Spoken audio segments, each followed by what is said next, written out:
Usually when we talk about making a complaint, we picture something incredibly deliberate.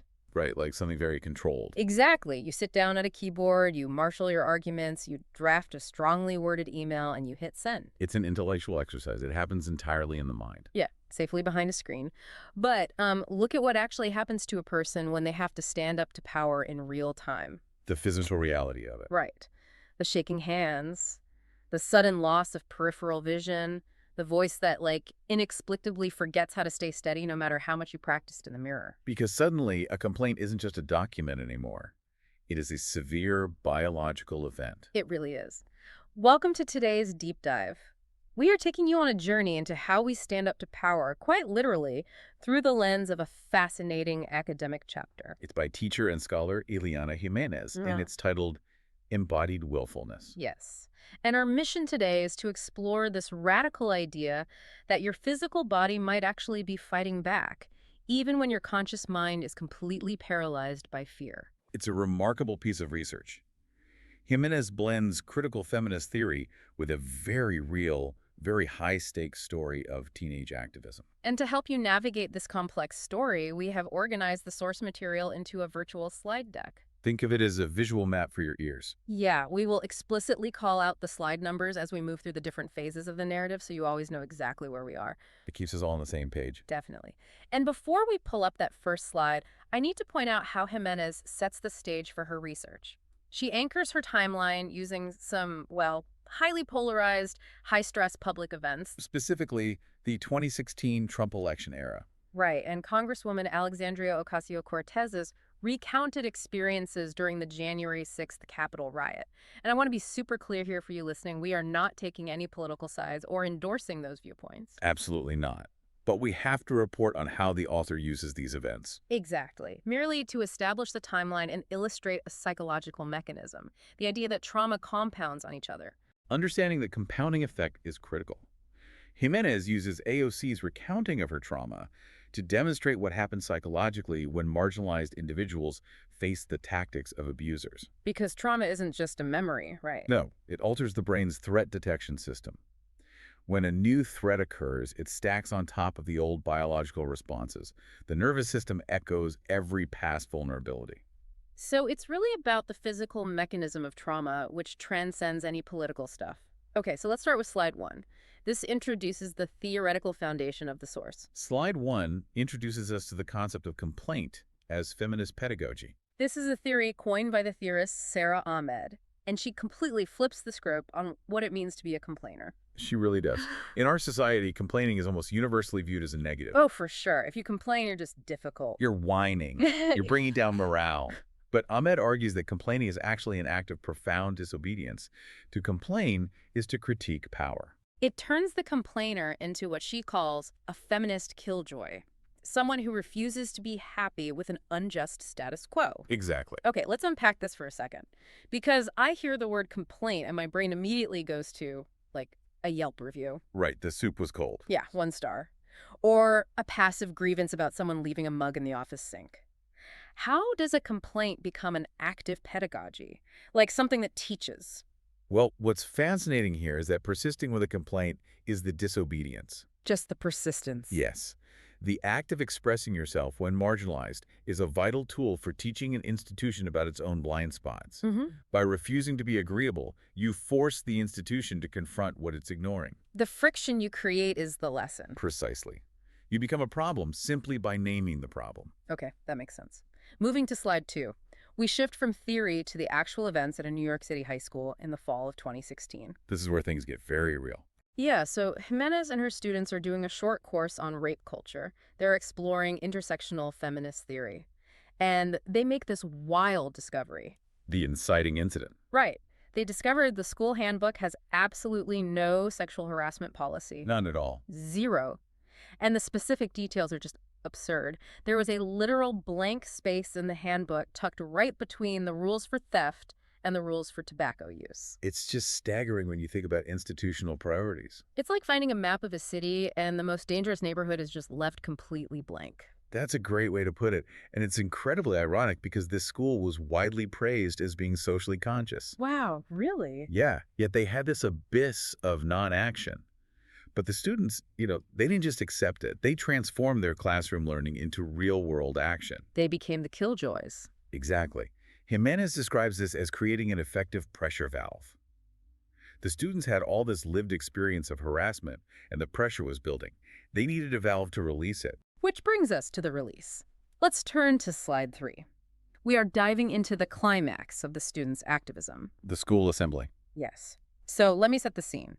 16 teenage girls act as a Greek chorus. They sit on the steps of the stage, and they're reading a collective, anonymized poem. A poem about their real experiences with harassment from peers and teachers. Right. And the choreography is meticulously planned. They are supposed to stand up to read a single line into the mic and then sit back down. Like whack-a-moles. Exactly like that. But then we zoom in on one student, Gabi. Gabi and her friend Helen completely break the script. They refuse to sit back down. Yeah, they stay standing the entire time. And Gabi reads lines about her own specific experience. She says, "The pattern continued throughout the year because I had caught his eye and he is my superior." It's so brave. It is. But here's where it gets really interesting. The superior Gabi is talking about a senior administrator who had harassed her and recently touched her hair in the library. He is standing in the back of the auditorium. Oh my gosh. Yeah, he is watching this happen. The precarity of that moment is just extreme. Remember slide 2.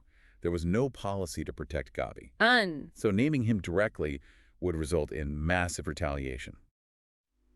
If we connect this to the bigger picture, Gabi used the collective safety of the group, what Jimenez calls a bodily container. Like a flock of birds distributing the risk. Yes. She used that container to launch her complaint safely, but pointedly. Jimenez actually thought Gabi standing the whole time was this fierce, intentional act of defiance. A silent accusation. Exactly. Right. But now, looking at slide 4, we shift to a shocking realization 3 years later, in 2019. The breakfast meeting. Right. Jimenez and Gabi meet for breakfast. Gabi is a college junior now, and Gabi compares their stance on the stage to Hester Prynne from The Scarlet Letter. Standing on the scaffold, morally above the hypocritical all-male administration. It's a powerful metaphor. But here's the twist. The author admits her original assumption was completely wrong. Wait, she wasn't being defiant. No. When Gabi rewatches the video of herself at that breakfast, she realizes she wasn't being intentionally defiant at all. What was she doing? She reveals she was terrified. She was swaying back and forth. She was gripping her script like a life raft, looking straight down. Oh. She said she only had peripheral vision. She literally forgot the choreography because she was on an absolute adrenaline roller coaster of anxiety. Her nervous system just hijacked her. Yeah. So I have to ask, what does this all mean? If Gabi didn't mean to stand as a protest, if it was just an accident of stage fright and a forgotten script, does it still count as activism? Jimenez says emphatically yes. Really, even without the conscious intent? Yes, because this is the core thesis of embodied willfulness. The body's fear, the swaying, the numbness, that is the effective residue of doing activist work. Effective residue, like the exhaust fumes of pushing against power. Exactly. The body is making a complaint, even when the conscious mind is totally panicked. As Sarah Ahmed writes, the arm is complaint made flesh. The arm is complaint made flesh. I love that. Even though she didn't cognitively plan it, her terrified body was still disobedient. It refused to sit down. It completely redefines bravery, doesn't it? It validates the severe physical toll of standing up. Your fear isn't a weakness. It's the biological evidence of your activism. That is so powerful. Okay, finally, we arrive at slide 5. We are looking at the aftermath and the burden of the killjoy. What actually happens when you name the problem? Well, the immediate resolution was that the administrator never looked the author in the eye again.